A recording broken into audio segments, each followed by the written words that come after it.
જૂનાગઢમાં યોજાવા જઈ રહેલા મહાશિવરાત્રી મિની કુંભ મેળાને હવે આખરી ઓપ આપવામાં આવી રહ્યો છે।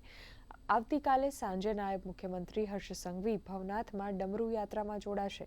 આ સાથે જ આવતીકાલે સવારે સાધુ સંતોના હસ્તે ભવનાથ મંદિરમાં ધજા ચડાવ્યા બાદ ધૂણાઓ પ્રજ્વલિત કરવામાં આવશે।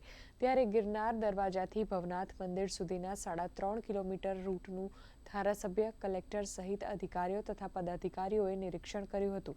મહત્વનું છે કે આવતીકાલે ભવનાથ મંદિર ખાતે સાંજે મહાઆરતી થશે અને 11 તારીખથી લઈ 14 તારીખ સુધી સાંસ્કૃતિક કાર્યક્રમો પણ યોજાશે।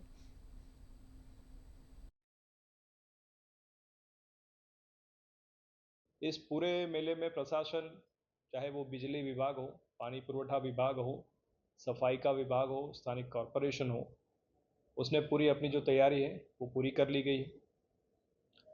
और इस पूरे मेले में भवनाथ जो मंदिर है उसको भी अच्छे से सुशोभित किया गया है। और इस बार हम 11 तारीख से वहाँ लाइव दर्शन का भी इस बार हम लोग इंतजाम कर रहे हैं। भवनाथ महादेवना मंदिर खाते ત્રણેય અખાડાના સંતો અને ભવનાથ અને સમગ્ર ગુજરાતના સંતોની હાજરીની અંદરથી ધજાનું આરોહણ થઈ અને ધજા ચડાવવામાં આવશે અને 5 દિવસ સુધી આ મેળો રહેશે અને સમગ્ર દેશમાંથી લોકો અને ભાવિકો અને સંતો આવી અને આ મેળાની અંદર પોતાનું પુણ્યનું ભાથું કરશે અને શિવરાત્રિના દિવસે આપ જોઈ રહ્યા છો એ પવિત્ર મુગીકુંડની અંદર સ્નાન કરી અને પુણ્યનું ભાથું બાંધશે।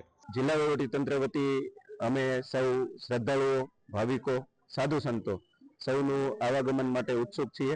તમામ તૈયારીઓ પૂર્ણ થવામાં આરજ છે અને લોકોને અગવડ ન પડે એના માટે તંત્ર છે એ કટિબદ્ધ છે। यहाँ हर साल की तरह इस साल नहीं, पर इस साल अलग से टेंट, इस साल अलग से व्यवस्था, मिनी कुंभ इसे घोषित किया गया है।